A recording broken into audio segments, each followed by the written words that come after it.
Breaking news చూస్తున్నాము. హైదరాబాద్ మహానగరం కేంద్రంగా మరో ఉగ్రకోణం బయటపడటం తీవ్ర కలకలం రేపింది. ప్రాణాలు పోయాల్సిన వైద్యుడి ఇంటినే ఏకంగా ప్రయోగశాలగా మార్చి ప్రమాదకరమైన రైజిన్ తయారు చేయడం సంచలనం కలిగించింది. Gujarat anti terrorist squad 3 ISIS సానుభూతి పరులను అరెస్ట్ చేసింది. వీరి వద్ద నుంచి తుపాకులు, రసాయన పదార్థాలు స్వాధీనం చేసుకున్నారు. సామాజిక మాధ్యమాల్లో పరిచయమైన వీరంతా ముఠాగా ఏర్పడి దేశంలో విధ్వంసం సృష్టించేందుకు కుట్ర పన్నినట్లు పోలీసుల విచారణలో తేలింది.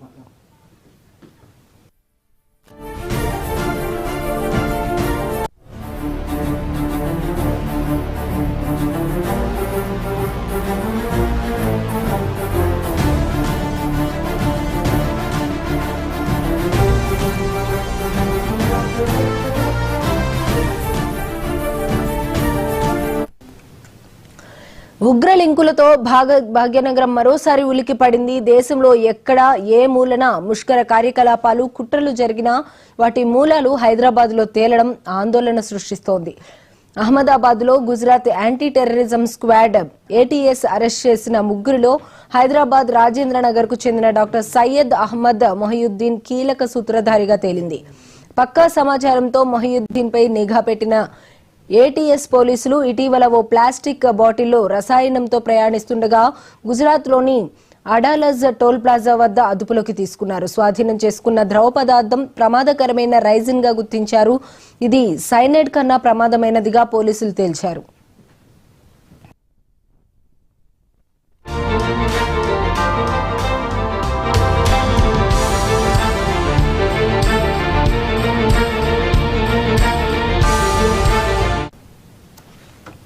రాజేంద్రనగర్ ఫోర్ట్ వ్యూ కాలనీలో మొహియుద్దీన్ కుటుంబం నివాసం ఉంటుంది. నలుగురిలో పెద్దవాడైన సయ్యద్ చిన్నప్పటి నుంచే శాస్త్ర, సాంకేతిక అంశాలపై ఎక్కువగా ఆసక్తి కనబరిచేవాడని తెలుస్తోంది.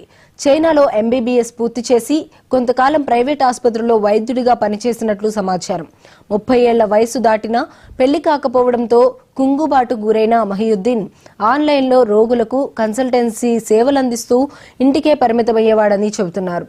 కుటుంబ సభ్యులు, స్నేహితులతో కలవకుండా ఒంటరిగా ఉంటూ ఆన్లైన్లో కొన్ని రసాయనాలు తెప్పించి గదిలో ప్రయోగాలు జరిపేవాడని తెలుస్తోంది.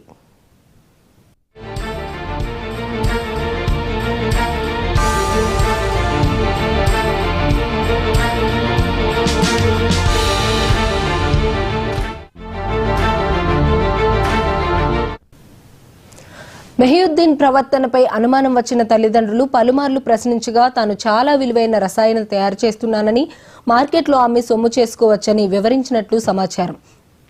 వైద్య, విద్య కోసం చైనా వెళ్లడంతో పలు విదేశీ భాషలపైన పట్టు సాధించాడు. ఉగ్రవాదం, ఐసిస్ పట్ల ఆకర్షితుడయ్యాక సామాజిక మాధ్యమాల ద్వారా ఉగ్ర సానుభూతి పరులతో పరిచయాలు పెంచుకున్నాడు. అట్నుంచి వచ్చిన ఆదేశాలతో తరచూ కోల్కతా, అహ్మదాబాద్, ముంబై తదితర నగరాలకు వెళ్లి వస్తుండేవాడు. ఇటీవలే హైదరాబాద్ నుంచి కోల్కతా, అక్కడి నుండి అహ్మదాబాద్ వెళ్తుండగా పట్టుకున్నట్లు గుజరాత్ పోలీసులు వెల్లడించారు. ఆముదం గింజలను ప్రాసెస్ చేసిన తర్వాత మిగిలిపోయిన వ్యర్థాల నుంచి రైజిన్ తయారు చేస్తున్నట్లు వివరించారు.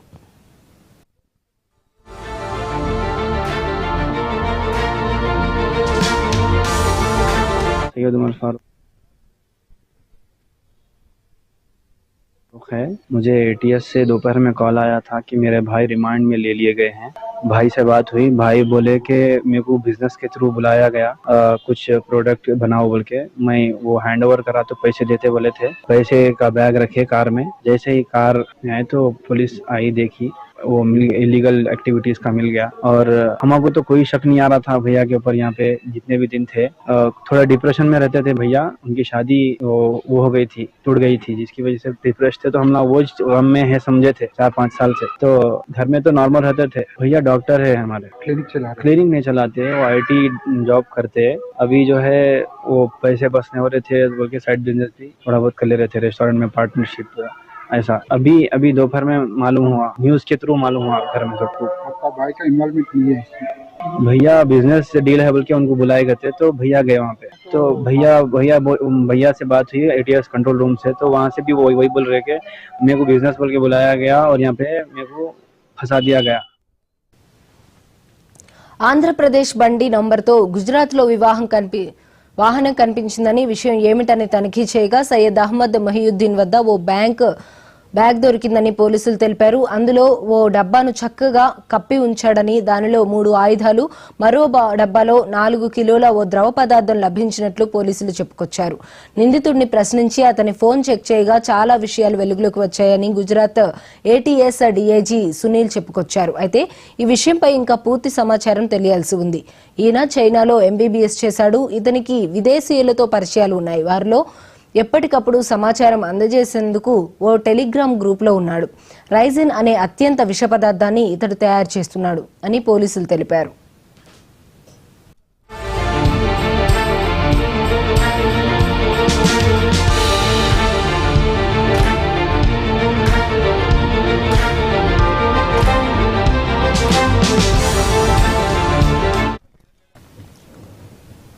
మొహియుద్దీన్ ను అరెస్ట్ చేసిన గుజరాత్ పోలీసులు శనివారం తమకు సమాచారం ఇచ్చారని అతడి సోదరుడు ఫరూక్ తెలిపినట్లు స్పష్టం చేశారు. ఇవాళ గుజరాత్ ఏటీసీ పోలీసులు నిందితుడి ఇంట్లో తనిఖీలు చేస్తున్నట్లు తెలుస్తోంది. ఉగ్ర కోణంలో మొహియుద్దీన్ తో ఇక్కడ ఎవరెవరికి సంబంధాలున్నాయనే కోణంలో స్థానిక పోలీసులతో ఆరా తీస్తున్నట్లు సమాచారం. అతడి గదిలోని వస్తువులు కదల్చవద్దని సూచించినట్లు ఫరూక్ వెల్లడించారు.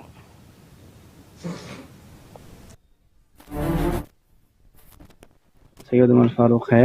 मुझे एटीएस से दोपहर में कॉल आया था कि मेरे भाई रिमांड में ले लिए गए हैं। भाई से बात हुई, भाई बोले कि मेरे को बिजनेस के थ्रू बुलाया गया, कुछ प्रोडक्ट बनाओ बोल के। मैं वो हैंड ओवर करा तो पैसे देते बोले थे। पैसे का बैग रखे कार में। जैसे ही कार में आए तो पुलिस आई, देखी वो इलीगल एक्टिविटीज का मिल गया। और हमको तो कोई शक नहीं आ रहा था भैया के ऊपर। यहाँ पे जितने भी दिन थे थोड़ा डिप्रेशन में रहते थे भैया। उनकी शादी वो हो गई थी, टूट गई थी, जिसकी वजह से डिप्रेस थे। तो हम लोग वो गम में है समझे थे 4-5 साल से। तो घर में तो नॉर्मल रहते थे। भैया डॉक्टर है हमारे, क्लिनिक नहीं चलाते, वो IT जॉब करते।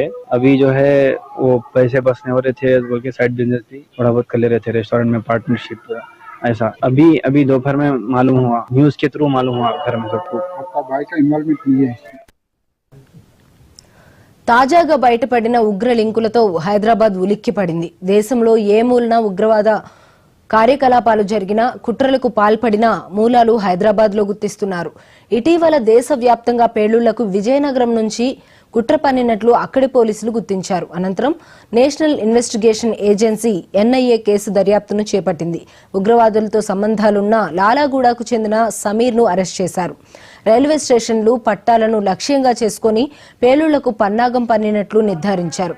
తాజాగా రాజేంద్రనగర్ కు చెందిన మొహియుద్దీన్ అరెస్టుతో పోలీసు యంత్రాంగం అప్రమత్తమైంది. थे भैया, उनकी शादी वो हो गई थी, टूट गई थी, जिसकी वजह से डिप्रेस थे। तो हम लोग वो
మాజీ మంత్రి హరీష్ రావు మీడియాతో మాట్లాడుతున్నారు. ఇప్పుడు లైవ్